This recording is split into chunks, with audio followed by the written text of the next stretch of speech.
바랍니다. 연수 새누리는 당신의 단주와 회복을 응원합니다. 이 글은 2024 함께요 정신건강 수기 공모에 출품했던 글로 연수새누리 회원의 가족이 쓰신 글입니다.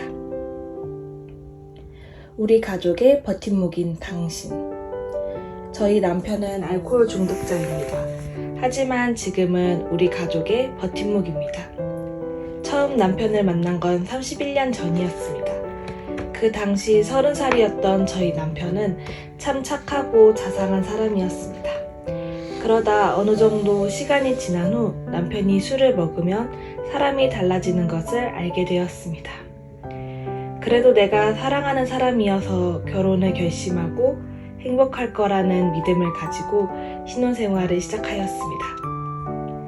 그러면서 첫째 아이가 태어나면 달라지겠지 하는 마음에 그저 앞만 보고 생활을 하였습니다. 하지만 그건 나의 아니란 생각이었는지 술만 먹으면 남편의 나쁜 술버릇이 나오곤 하여 많이 힘들었습니다. 그러다 둘째와 셋째 아이가 태어나면서 가장이라는 자리가 아주 힘들었는지 그 전보다 술을 더 먹더니 필름이 끊기는 상황까지 생겨났습니다. 한번 술을 먹기 시작하면 지쳐 쓰러져 잠이 들 때까지 먹으며 술을 먹지 못하게 되면 화를 내며 집 밖으로 나가버렸습니다. 너무나 불안하고 걱정되는 마음에 가슴을 졸이며 기다리고 있으면 어김없이 안 좋은 일이 생기곤 했습니다. 술집에서 싸움하거나 취한 상태로 길을 걷다가 지나가는 사람, 술집 손님들과 시비가 붙는 일도 있었습니다. 또한 길바닥에서 잠이 들어 경찰차를 타고 집에 오는 일도 있었습니다.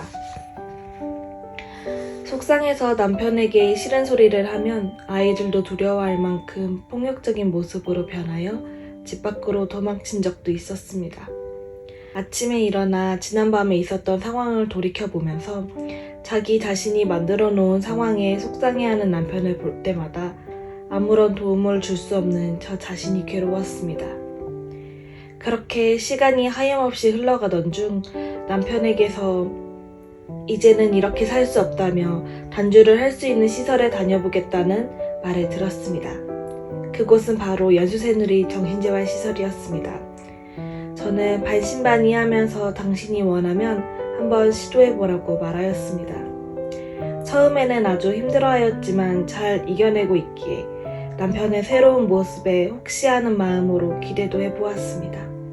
그러다 가족 간의 불화로 화가 나 술을 찾는 남편의 모습을 보면서 그럼 그렇지 무슨 단주를 한다고 라는 마음이 들면서 실망을 하였습니다. 그렇게 여러 번의 단주 실패가 있고 난 뒤에 어느 순간부터 기대도 안 했는데 남편의 모습이 달라지고 있다는 것을 조금씩 느끼게 되었습니다. 연수새누리 정신재활시설에 다니면서 자기 자신의 모습을 뒤돌아보고 잘못된 생활을 고치려고 노력하는 모습을 바라보면서 이번에는 가능할 수도 있겠다는 생각에 모든 일상생활이 행복했습니다. 기관에 다니면서 같은 단주의 길을 걷는 선생님들과 자기 자신에 대해서 많은 대화를 나누고 자신의 잘못한 부분을 인정하니 마음이 많이 편안해진 것 같다는 말에 남편이 변화하고 있다는 것을 알 수 있었습니다.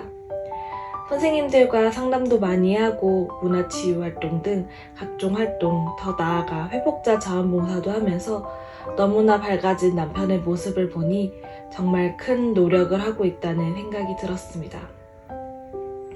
기분이 상하거나 화나는 일이 생겨도 술을 찾지 않는 남편이 드디어 2022년 9월 6일에 단주 1주년이 되었으며 9월 16일에는 연수새누리 다닌 지 5년 만에 수료식을 하게 되어 우리 가족들도 너무나 행복한 하루를 보냈습니다. 어느덧 2024년이 되어 단주 2년이 지나 3주년이 되어가고 있습니다. 단주 3주년이 기다려집니다. 하루하루가 너무나 즐겁고 행복합니다. 그 어떤 일이 생겨도 남편은 단주의 끈을 놓지 않을 거라고 믿습니다. 항상 가족 곁에서 단주하면서 버팀목이 되어주는 남편에게 고맙고 사랑하며 존경한다고 말해주고 싶습니다. 언제나 행복하고 즐거운 단주의 길을 걸어가시길 기원합니다. 사랑합니다. 우리의 영웅 당신.